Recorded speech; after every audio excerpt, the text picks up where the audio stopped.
Benny Siegel saw pink flamingos in the desert. He wasn't hallucinating. It was no mirage. Bugsy Siegel saw flamingos as the height of class. They had them in Florida, in Miami, and that was class. Benny Siegel was determined to bring class to Las Vegas. It was a little drink-water town, deliberately kept looking rustic to attract tourists to its old-fashioned Western location. But Ben Siegel literally moved mountains to bring his dream of Las Vegas to fruition. At the height of World War II, when material and manpower were at a premium, Ben Siegel arranged it. It cost him dearly, but he thought it was worth it. He was going to create a casino in the middle of the desert that would attract high rollers from all over the country. This was going to be a post-gambling resort to rival Monte Carlo, or go it one better. There were only two large potential competitors in Las Vegas, the El Rancho and the Last Frontier Hotel, both of which wed gambling and resort hotels to keep the customers on the premises. But both the El Rancho and the Last Frontier hotels had Western motifs. They were rustic. The Flamingo, Ben Siegel's joint, would be all class and modern and good-looking, thanks to the innate good taste of Siegel's girlfriend, Virginia Hill. Virginia Hill had been associated with mobsters both in New York and Chicago, but her relationship with Siegel was special. She helped him oversee everything, and he oversaw everything. No point was too fine for Ben Siegel. He arranged through Lucky Luciano to import expensive Carrara marble for the interior. Thousands of potted palm trees were imported, and he made sure that his own personal suite of rooms in the hotel had a special getaway. Down a ladder and through the basement, just in case of emergencies.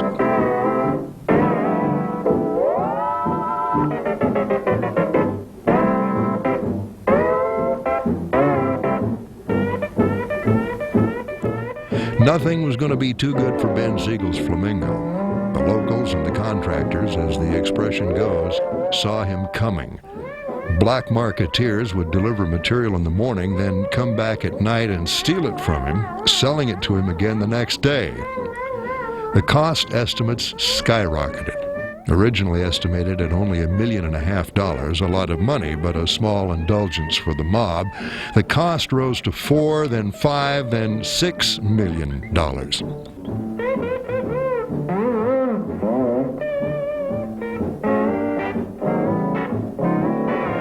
A meeting was convened at the Hotel Nacional de Cuba in 1946 to resolve this problem. Meyer Lansky, Lucky Luciano, Frank Costello, and other mob bosses from across America met to discuss this hole in the ground that kept sucking their money into Nevada. It wasn't a mistake, but putting Bugsy in charge might have been. Questions were raised. Was this Virginia Hill pocketing money and stashing it in a Swiss bank account? Was Bugsy turning into a liability? Meyer Lansky convinced the assembled group to give Virginia Hill and her friend Ben a little more rope. The joint would open soon. Discussion was tabled for the moment. The question of Ben Siegel and Virginia Hill was put off until December of 1946. Virginia Sugar Hill continued to live her high-profile life in Las Vegas, Los Angeles, Mexico, and Europe. The flamboyant redhead had come a long way from the days when she was considered just southern white trash.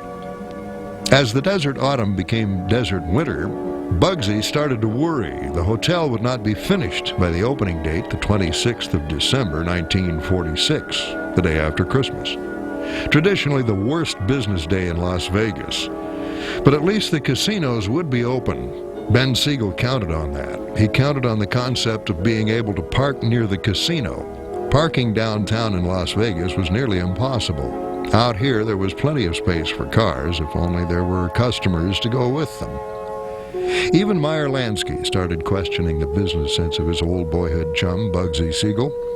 Even though the hotel wouldn't be open, there would be a gigantic stage show starring Jimmy Durante, Xavier Cugat and his band, Rose Marie, and the Tune Toppers. The menu was first class, and to make sure the opening of the Flamingo would receive a lot of coverage, Ben invited friends from Hollywood: George Raft, Lucille Ball, Ava Gardner, Georgie Jessel. He chartered planes to fly them in, at no cost to them, of course, but at plenty of cost to the mob. To Ben Siegel's relief, the opening show in the casino was well received by patrons and newspapers, but Bugsy's problems weren't over yet. Checks started bouncing. He started pouring money of his own from the racing wire he'd established into the hotel. But the competition, the Continental Racing Wire, had been taken over by the mob after the hit on James Reagan in Chicago. Bugsy's wire was now redundant, but he refused to shut it down. He needed the money to finish his club. The opening of the club seemed to be cursed. High rollers from other casinos and from out of state came in to enjoy Bugsy's casino. And they had good luck, extraordinarily good luck. Whether somebody had fixed the house in favor of the high rollers or not, the club lost thousands and thousands of dollars consistently. It was good taste to let high rollers win occasionally, but this was ridiculous. By the end of January, a month after it had opened, the Flamingo was $500,000 in the hole. Something had to be done. Bugsy borrowed $100,000 from George Raft, but that wasn't enough. He went to Meyer Lansky. Lansky funneled him enough money to finish the hotel. Closed down for nearly a month, it reopened on March 1st, and business started to pick up. But the profit margin was slim, and the Flamingo had cost the mob somewhere between $4 and $6 million. The concept of a high-class casino was still alien to the denizens of Las Vegas. They didn't know if they had to come in white tie and tails or what. Bugsy announced that you could come as you are, anytime. Even Siegel's old friend Meyer Lansky was getting nervous about the investment the mob had in the hotel and the public image Ben Siegel and Virginia Hill were projecting.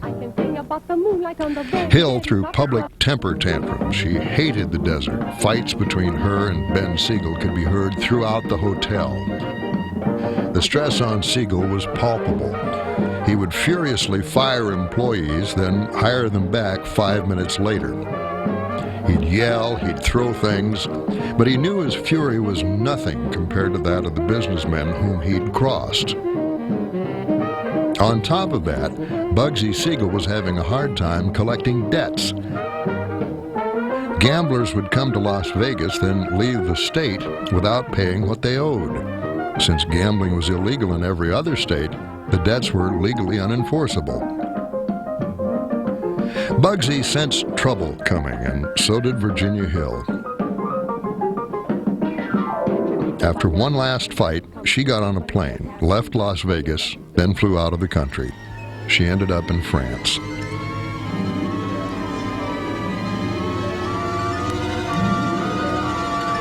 In the meantime, Bugsy left Las Vegas temporarily for the sanctity of Virginia Hill's home in Beverly Hills. The rented mansion provided at least a few hours' sanctuary from the pressure of New York and Chicago. It was warm in Los Angeles in June 1947, but not nearly as warm as Las Vegas, not nearly as warm as the heat from back east. Siegel enjoyed it while he could. He made a few business calls and went back home in the company of a friend to kick back, to do nothing for a while, to sit and read the newspaper. It was June 20th, 1947. Outside on the front lawn, two men crossed to the front window.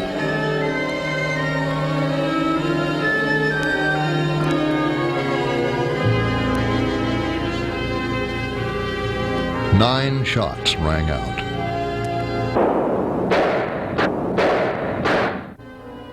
The first went through Bugsy's skull and blasted his eye into the next room. The second hit his neck. Two others hit his body. Another went through the coat of his friend, Alan Smiley, who ducked. The hitmen got away. Other bullets had smashed plaster and figurines all over the room. The news reports came out fast, but there was an air of inevitability about the murder of Benjamin Bugsy Siegel. Death had come swiftly to this man who had probably killed 24 other men in his lifetime. Now his body was carted out of the Beverly Hills mansion by sheriff's officers like so much cold meat. This slum kid who had used his fists and his wit to get ahead, who had consorted with countesses and movie stars, now lay dead on a slab, cotton pathetically filling the holes in his head. The autopsy report was grimly simple. Death was due to a cerebral hemorrhage because of the holes shot in his head. None of his fellow mobsters attended his funeral, nor his Hollywood friends. Only his divorced wife and his teenage daughters showed up. Morticians served as pallbearers.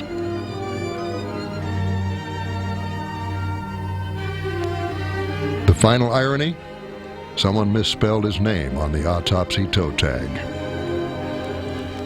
But Ben Siegel's legacy lived and grew, the gaudy neon world of Las Vegas. Despite its blood-soaked beginnings, this glittering pleasure dome in the middle of the desert grew like a wild cactus, not fed by water, but by money. People from all over the country considered Las Vegas the height of glamour. Under mob supervision, it became a 24-hour-a-day neon wonderland, dedicated to gambling, liquor, and sex. What is this with the tie down and the collar open? Where did you learn that? In the Flamingo? That went out with button shoes. As a magnet for customers, Vegas hired top entertainers of Hollywood and New York. Frank Sinatra, Dean Martin, Sammy Davis Jr. Martin hailed from Steubenville, Ohio, a town with a very strong mob connection. Sinatra, from Hoboken, New Jersey, always shrugged about his mob connections. His attitude was, if you're in this business long enough, you know everybody. We'll lose its mind if you love me. The death of Bugsy Siegel did not take the aura of glamour away from the gangster. Hollywood sex symbol Lana Turner had co-starred in a film that ironically foreshadowed her own involvement with a Hollywood mobster. Isn't that eager individual the handsomest thing you ever saw? I don't think handsome is just the word. His face is well cut, but once for a moment there, it became hard. I think he'd beat a woman if she made him angry. Let's stop all this Bush League nonsense. You don't want me to take you home, and you know it. Of course I don't. Of course I don't want you to take me home. You've made the typical thief's mistake. You've banked too much on an honest man's honesty. Sure, I'd resign my job tomorrow to frame you myself. I'd frame you or kill you. If it would protect my daughter. Hello, Bill. Where are you going? We're leaving to see a man. Yeah, I got a little deal I need Julio for. You don't mind, Bill? You drunken chump. Don't you know you won't live 5 minutes if he gets you in a dark alley? You're not making a friend out of me, Bill. Yeah, I'm drunk, but Eagle wouldn't. Yeah. Anytime you start doubting I love you, just toad up the score. This town's full of women, and I have to pick the most dangerous one in town. The one woman most likely to upset my apple cart. You know, this time it might not be the woman who pays. I might wind up back in a cell. Robert Taylor played an idealized version of gangsters, but by the late 50s, Lana Turner was involved with the real thing. It's disgusting. It pays off. And what makes you think you have that right? Because I love you, isn't that enough? No, Steve, I'm sorry. In her 40s and insecure about her looks, Lana Turner had fallen in love with the younger Johnny Stompanato, a muscle man for L.A. mob boss Mickey Cohen. Stompanato regularly threatened Turner with disfigurement in front of her teenage daughter Cheryl. He followed Turner to London, where she was doing a picture with a young Sean Connery, and made the mistake of threatening the young Scottish actor. The relationship between the mobster and movie star was a steamy one. It seemed primarily sexual. An older woman in love with a handsome, dangerous younger man. Stompanato met his end, ironically, by a knife wielded by Turner's teenage daughter. Thinking he was attacking her mother, Cheryl knifed Stompanato in the belly. He bled to death. It's said that Lana Turner did the best acting of her career on the stand during the coroner's inquest. But her appearance of innocence was somewhat undercut by a series of steamy, sadomasochistic letters released to the press during the inquest. These love letters had been nabbed by Mickey Cohen, Stompanato's old boss. A diminutive, dapper ex-prize fighter, Mickey Cohen had been one of Bugsy Siegel's thugs for hire. He had inherited much of Siegel's racing interests and carried on publicly like a caricature of a gangster, often brandishing a gun in public. Like Siegel, Mickey Cohen was obsessed with the idea of class. He dressed like a dandy, had hundreds of pairs of shoes, silk shirts, ties. He invariably had at least one, sometimes two, or even three buxom women on his arm. His bookmaking racket was run out of a small haberdashery in Los Angeles. He frequently gave away ties and handkerchiefs to people who came in off the street, but he rarely sold anything from the store. That would mean actually having to restock the supplies and keep an accurate set of books. Ultimately, Cohen was brought down in the same way Al Capone was, for tax evasion.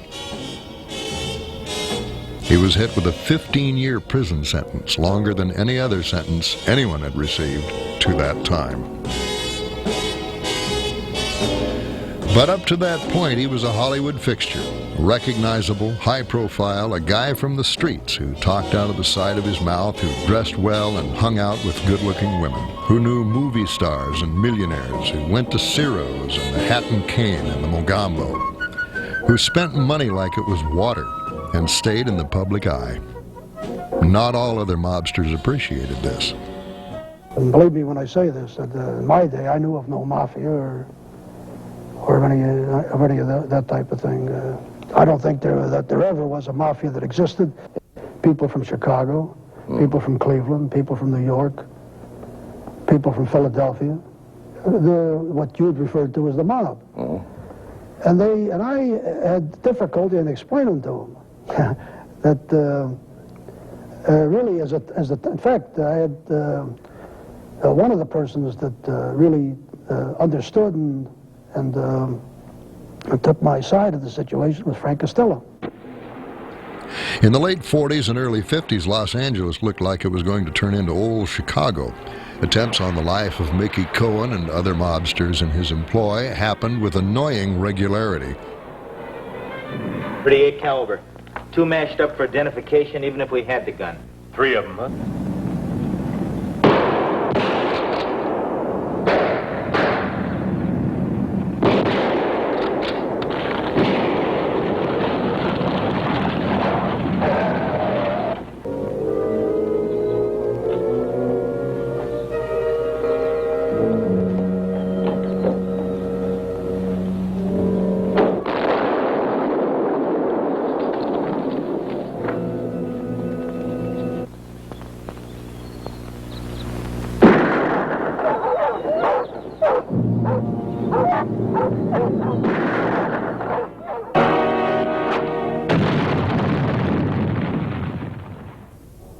It never bothered me a bit. It really didn't. I was careful, you know, I mean, like nobody... see, I'm a firm believer in fate. I believe that each one of us, that your number is up. When it comes time for you to go, you're going to go. I don't care if you're in an iron vault or whatever it is. When your time's up, that's it. The attacks on the lives of Mickey Cohen and his henchmen were led by the Dragna family. Louis Dragna, Tom Dragna, Frank Dragna, Guillermo Adamo, and Paul Dragna. The leader of the mob, Jack Dragna, was the West Coast representative of the Mafia.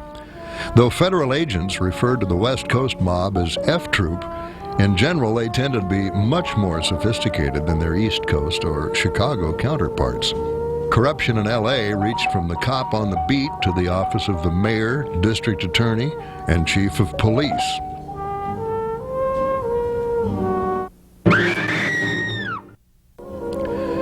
From the turn of the century, the city was for sale.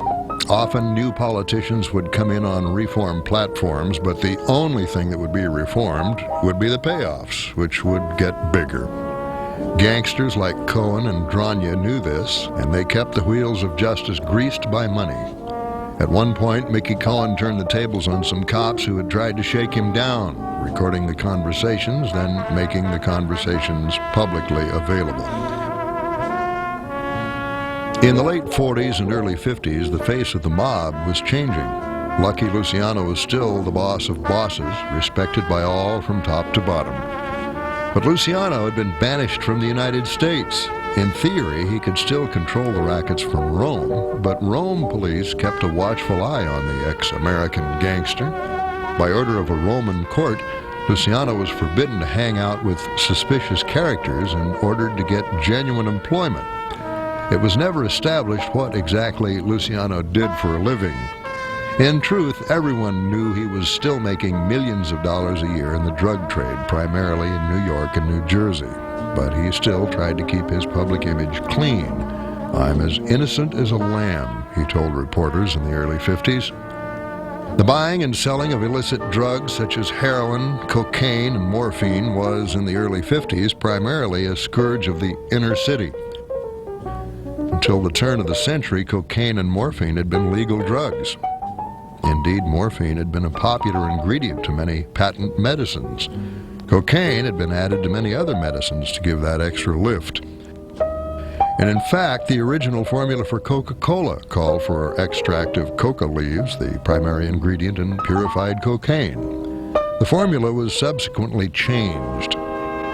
Even with these drugs available, the United States had never been a nation of drug addicts.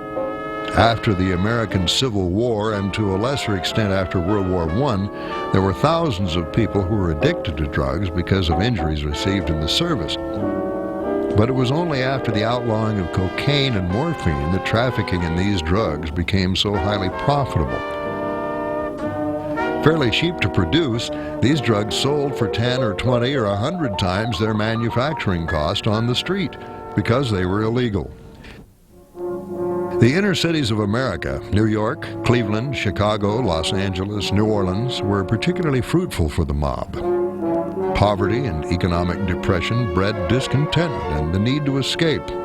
Drugs provided that escape.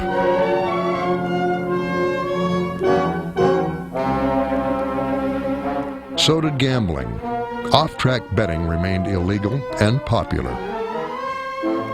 But a mainstay of mob finance has always been the numbers racket. An unofficial lottery, the impossible dream of immediate riches, appeals primarily to those who have nothing. The payoffs, of course, are few and far between, and because illegal and unauthorized gambling is not taxable, it frees up a great deal of money for bribery of public officials and police.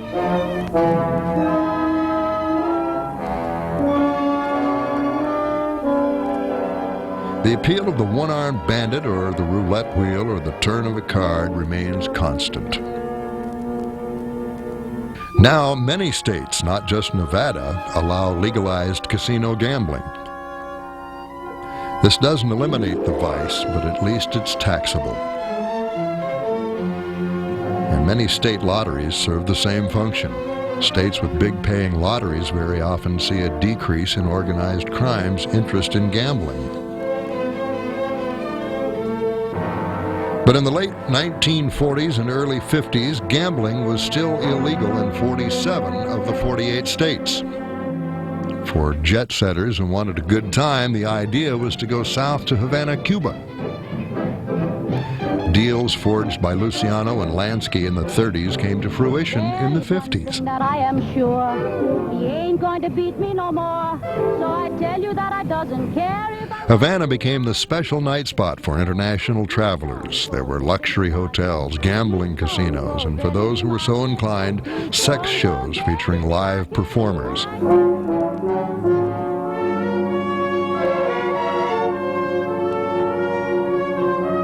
Lest anyone think the performers enjoyed themselves, take a look at these ex-employees who decided not to work for the mob anymore.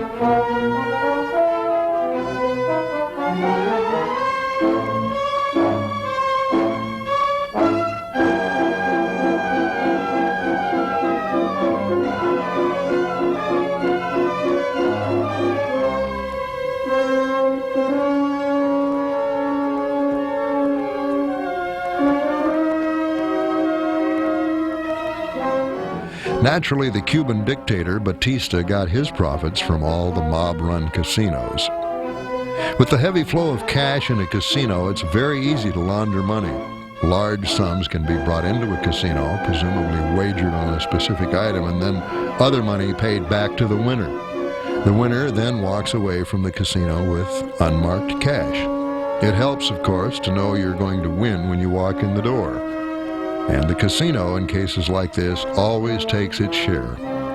Certain elements of the intelligence community, particularly the CIA in America, realized that skimming money in casinos and laundering it the way the mob had been doing for years would make certain funds untraceable.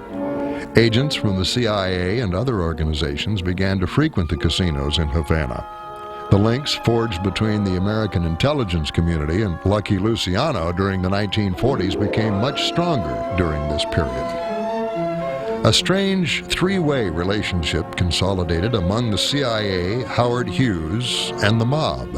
Men like New York wise guy Pascual de Sico, supposedly a talent agent, ended up working for Hughes.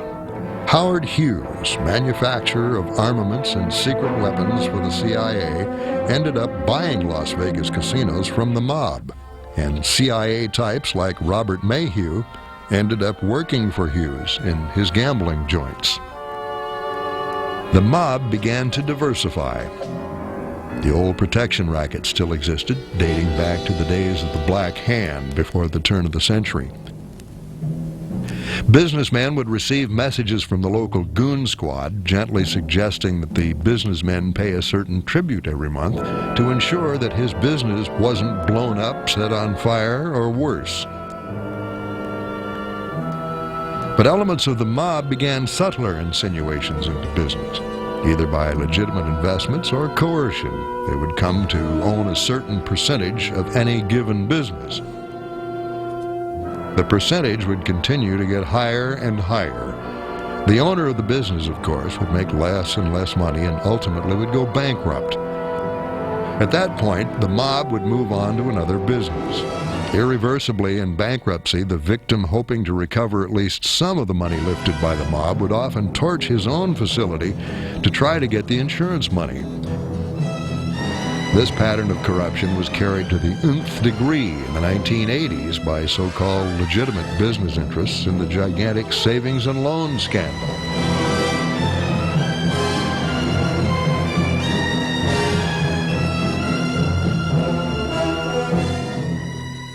But in the early 50s, Crime Incorporated was just coming of age.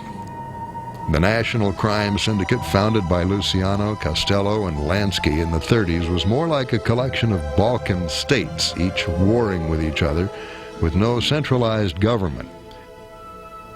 Luciano in exile, Lansky hiding in Havana. Vito Genovese emerged as the front-runner to take over the position of boss of bosses.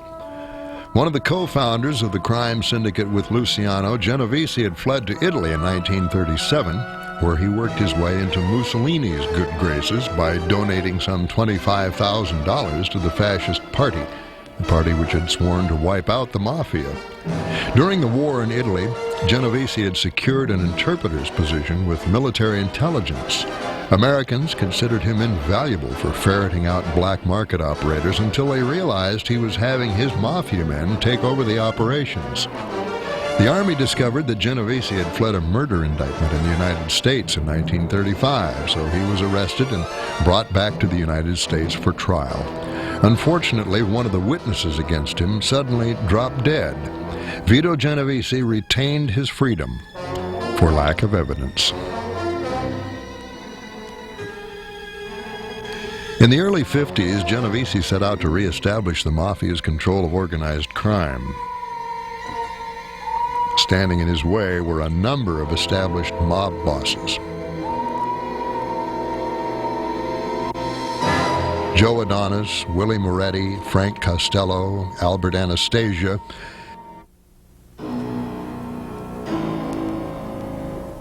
And standing in the way of all of them was the Senate Investigative Committee headed by Estes Kefauver. For the first time, citizens of the United States from coast to coast could watch on live television as mobsters sat and sweated under hot television lights, fidgeting, fumbling for words, or more often than not, invoking the Fifth Amendment. I respectfully refuse to answer that question on the grounds that it may tend to incriminate me. Frank Costello made no friends in the mob by even appearing before Congress. He was defensive, evasive, and nervous during questioning. You were a bootlegger in 1922, later bringing liquor in and arranging to have it brought in from England and Canada. Is that correct? No, it's incorrect. On your testimony before us, didn't you bring liquor in or cause it to be brought in from Canada and allude to it as your liquor, one of your gatherings? And didn't you sell it to people in this country? I bought liquor and sold it, but I didn't directly myself. And when you did that, you broke the laws and flaunted the Constitution, did you not? Well, you can call it that, yes. You call it that? Yes. Do you realize, with me and all good citizens, that there can be no qualified allegiance to the Constitution of the United States? Well, I wasn't the only one, sir. I didn't ask you that. Mobsters like Genovese thought it was in bad taste for Costello to have even appeared in public. In Joe Adonis's appearance, he denied even hearing of such a thing called the Mafia. Adonis was later deported to Italy as an undesirable alien. Virginia Hill, ex-girlfriend of Bugsy Siegel, ex-girlfriend of Frank Costello, ex-girlfriend of Joe Adonis, denied knowing these guys were gangsters at all, and she specifically denied being a bagman or bagwoman for mob cash deliveries from city to city. Well, I worked for a while. Then the men I was around that gave me things were not gangsters or racketeers or whatever you call these other people. The only time I ever got anything from them was going out and having fun and maybe a few presents. But I happened to go with other fellas. And years I've been going to Mexico. I went with fellas down there. And like a lot of girls, that they've given me things and bought me everything I want. Then when I was with Ben, he paid for everything. By Ben, you mean Ben Siegel? Yes. Did you ever get any money from any other person whom we might call a gangster other than Siegel? No. Did you ever get any money from Costello? No. And did you ever get any money from Meyer Lansky?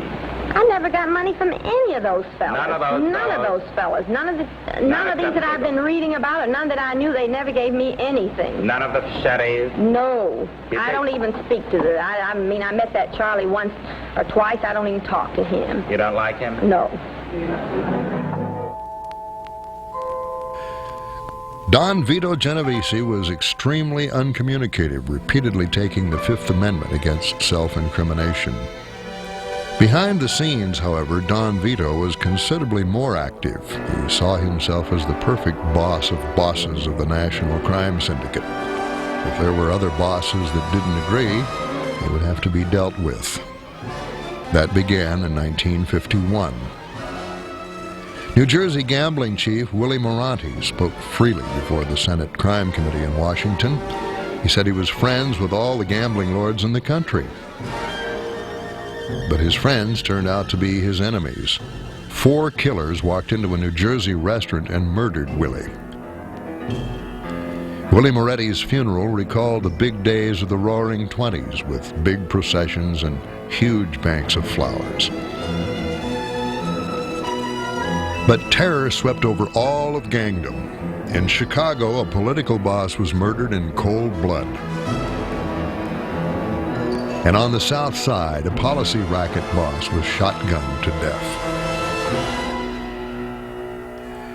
As the funeral procession rolled through the streets, the Senate Crime Committee was being told that more than $5 million had been collected by 2 policy operators in just 1 year. The money, in nickels and dimes, came from many families who lived in poverty. Racketeers were alive and in the lineup today, and murdered tomorrow. The underworld shook as if by an earthquake. Death followed death. In his pearl gray auto, cherry-nosed Joey was assassinated. The police searched the death car but could find no clues for the murder. He and his buddy tried to organize their own tavern shakedown racket. They paid with their lives for double-crossing the syndicate. A fearless Chicago police captain, Bill Drury, was an outspoken foe of the syndicate. He was murdered the very day before he was to testify before the Senate Crime Investigative Committee.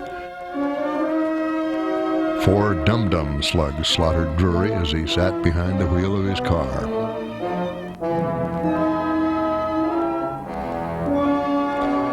The rivalry between the Chicago mob, led by Genovese, and the New York mob, led by Frank Costello and Albert Anastasia, erupted into a full-blown gang war.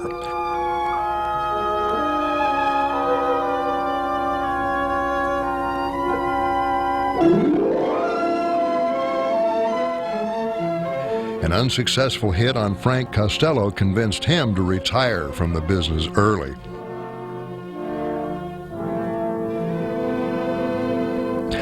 Albert Anastasia was not so easily convinced.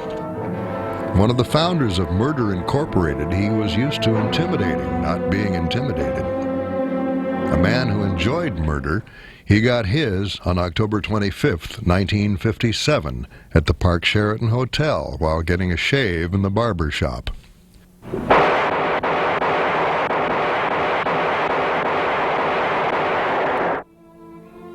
The murder, like most mob hits, was never solved. It was probably the work of Joe Gallo. Joe Gallo, seen here with his brother Larry Gallo, earned the name Crazy Joe for his homicidal mania. Like Bugsy Siegel, he would break into murderous rages. He was gunned down at Umberto's Clam House in Little Italy in New York a few years later. Ironically, 2 of the biggest gangsters America had ever produced came to very quiet ends. Lucky Luciano, though he lived in exile in Italy, was treated with respect in that country and by mobsters back in America. Kept under constant surveillance by Italian and American police, he nevertheless continued to reap the benefits of his crime empire. The man known as Charlie Lucky, who had survived one-way rides and many attempts on his life, died of a heart attack in 1962 while in the process of telling his life story to a screenwriter for a movie. He was buried with full honors.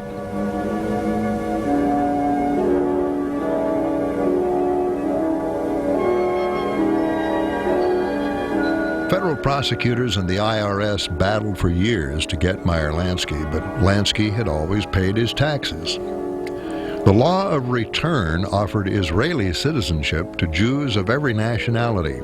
Meyer sweetened the pot by offering to donate a few $1 million to worthy charities. The Israeli government turned down the bribe and Meyer, but he eventually beat every federal court case against him and died of natural causes. Don Vito Genovese called 100 of the top godfathers across the nation to picturesque Appalachian, New York, to announce that he was now the boss of bosses of the National Crime Syndicate. But 2 sharp-eyed New York State policemen saw this parade of limousines headed toward a mansion. Genovese got away, but was arrested and convicted the next year on narcotics charges. He spent the rest of his life directing the crime syndicate from inside Leavenworth Prison. The 1963 testimony of low-level mafia soldier Joseph Valachi in front of the Senate committee headed by Senator John G. McClellan once again pushed the mob into the forefront of public consciousness. Even during the earlier Kefauver hearings, no true mafioso had come forward. Most had taken the Fifth Amendment. Many had lied and then gone to jail for perjury. But Valachi, feeling that his life was forfeit anyway, came clean. Though he was never a top-level gangster, he verified many things that law enforcement and the U.S. government had suspected for decades. Dons like Vito Genovese and Frank Costello had denied everything. Now, with Valachi's testimony, even the FBI couldn't deny that organized crime had become one of America's biggest industries. When his brother, John F. Kennedy, was elected president, Robert Kennedy became Attorney General and turned up the heat. Prosecutions, phone taps, harassment, and indictment went up 150% over the Kennedy era. The aging J. Edgar Hoover found himself in the position of taking orders from 2 men he loathed, men who were young, rich, and not beholden to the Federal Bureau of Investigation. Bobby Kennedy pursued mobsters with the zeal and zest of a choir boy, and his pursuit of Teamster boss Jimmy Hoffa became a personal vendetta, a battle of wills between the two men. But JFK's election had been swung by votes garnered by Chicago mob boss Sam Giancana. Giancana and the other mob bosses looked at the Kennedy pursuit of them as a betrayal. To compound that betrayal, there was the problem of Cuba. For years, under the rule of the dictator Batista, the mob, and through them the CIA, had used the Cuban capital of Havana for illegal activities of every stripe. Though it appeared glamorous and sun-filled, it was actually a sewer of drug dealing, crooked gambling, forced prostitution, and murder for hire. Meyer Lansky and Lucky Luciano both took shelter here at one time or another. Under official protection from Batista, the mob skimmed millions from the casinos, up to $100 million a year. And it's also suspected that this cash flow was used by the CIA to launder its own dirty money. The music, glamour, and glitter were just the surface. Beneath was a dirty Cuba of poverty and crime. That changed in 1959. Led by a man named Fidel Castro, a small group of Cuban freedom fighters invaded their own island. Over the next few months, their army grew into thousands. Fidel Castro was hailed as the liberator of Cuba. Batista ran out of the country with a sack full of money. But soon after he took power, Fidel Castro nationalized the casinos, then closed them altogether. Mobsters were rounded up and thrown into Cuban prisons. Santos Traficante, mob boss from Florida, tried to buy his way out with a tractor. Eventually, he had to pay cash, and he did get out, but not before he was visited by an old mob functionary, a sleazy owner of strip clubs and gun runner named Jack Ruby, a guy from Chicago whose involvement with the mob dated from at least 1938, when he had helped to whack a union man who was trying to reform the Teamsters. Though Ruby got around from New Orleans to Miami to Chicago, currently he was living in Dallas, Texas. Elements of the United States military, along with the CIA, tried to invade Castro's Cuba in 1961.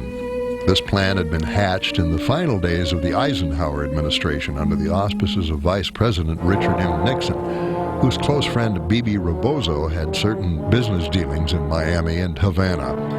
The CIA contracted a mob hit on Castro, but tough guys like Carlos Marcello and Santos Traficante knew there was no way it could happen.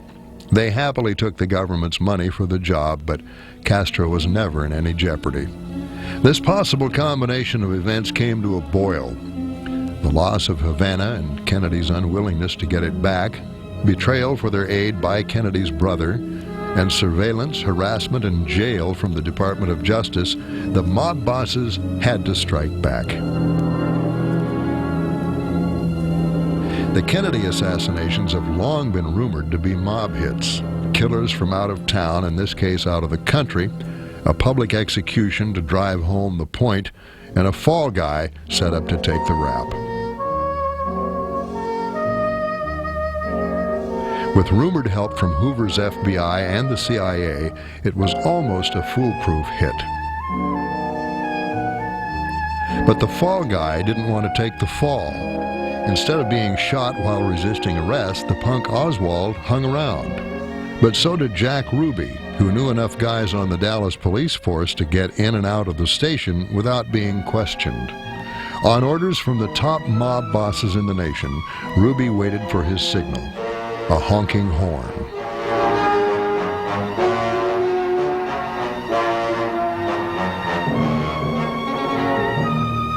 You have anything to say in your defense? Oswald has been shot. There's a mass confusion there.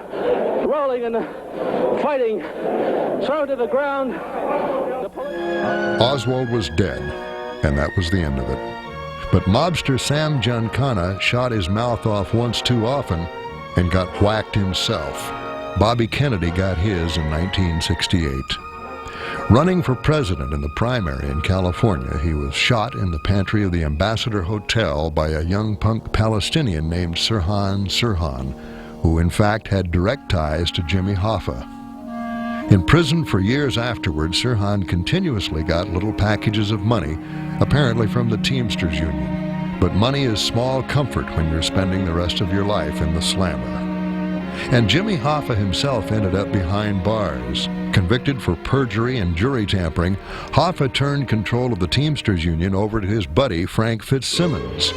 But Fitzsimmons started making his own deals, independently, with the mob and with President Nixon.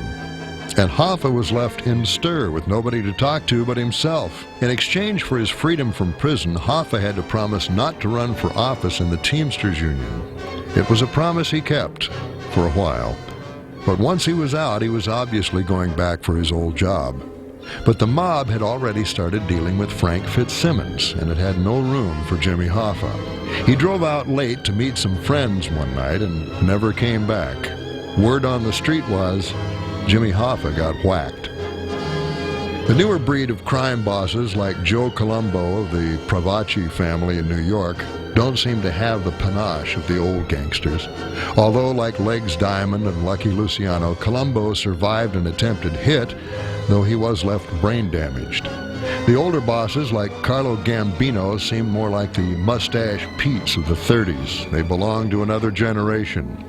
More up to date is Paul Castellano, Gambino's brother-in-law. A throwback to the glory days of murder and drugs is John Gotti, who succeeded Castellano upon his untimely demise from lead poisoning. As the head of the Gambino family, Gotti diversified into other rackets and put more money into legit holdings, the better to insulate himself from the law. A dapper man, he has a street reputation as a wise guy who loves his work, the way Albert Anastasia loved killing, the way Al Capone loved swinging a baseball bat.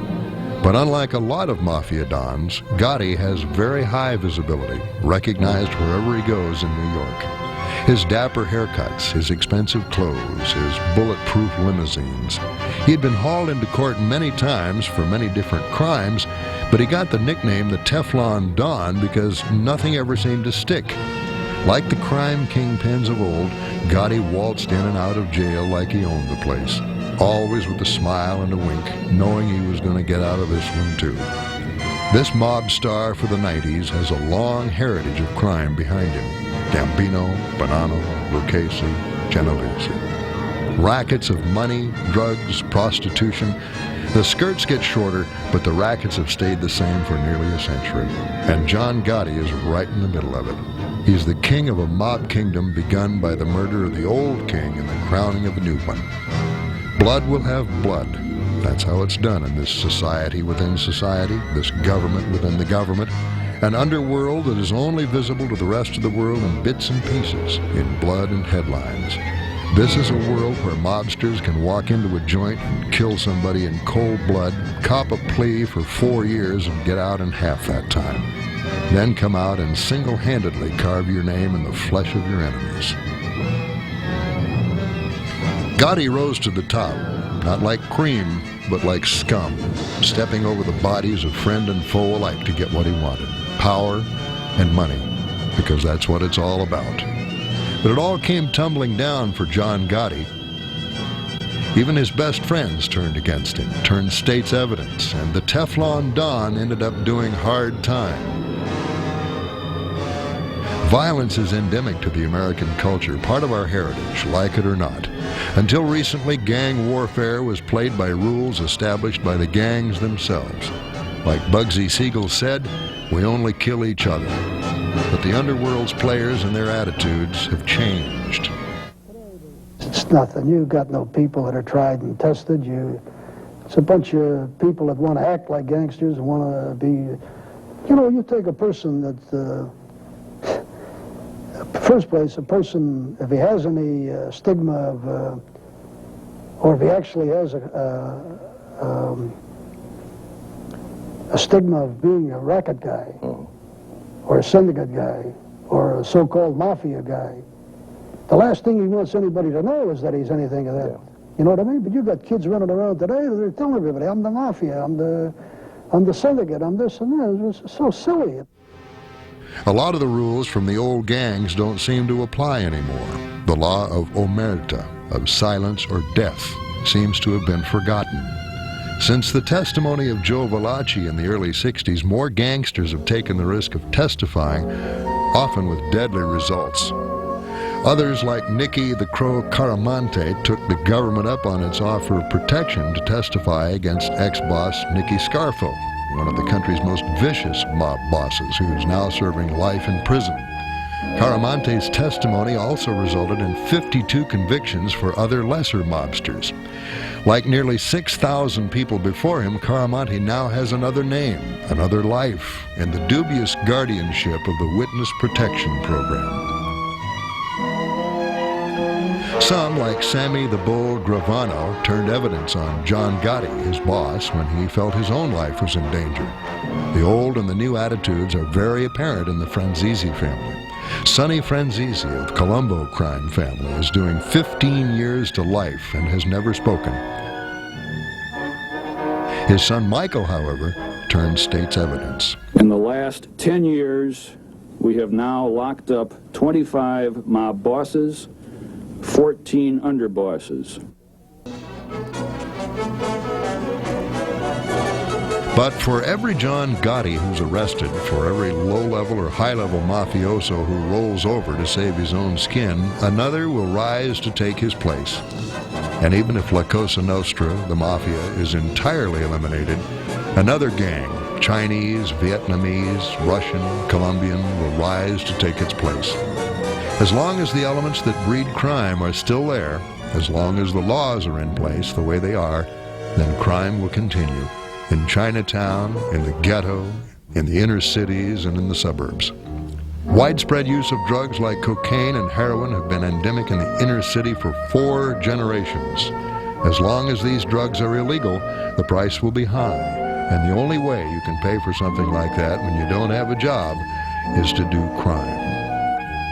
Like the Italian, Jewish, and Irish immigrants at the turn of the century, these disenfranchised blacks, Mexicans, Vietnamese, and others see crime as a viable opportunity to get out of the ghetto, out of poverty, to get respect and money. Some of the new gangs pattern themselves after the old ones, like MA, the so-called Mexican Mafia. Mafia now being a term applied to any ethnic gang. And drive-by shootings in general are limited to gang member against gang member, like the old days in Chicago or New York in Hell's Kitchen. If there seems to be a horrible youthful amateurishness to this current spate of gang activity, we have to remember that Meyer Lansky, Lucky Luciano, and Bugsy Siegel all began their criminal careers before the age of 15. Al Capone was running the rackets in Chicago before he was 30. Billy the Kid had murdered at least 4 men by the time he was 20. The sense of desperation, of running the risk of death or incarceration for the promise of untold riches, is as old as the American dream. And somehow, the old bosses would understand.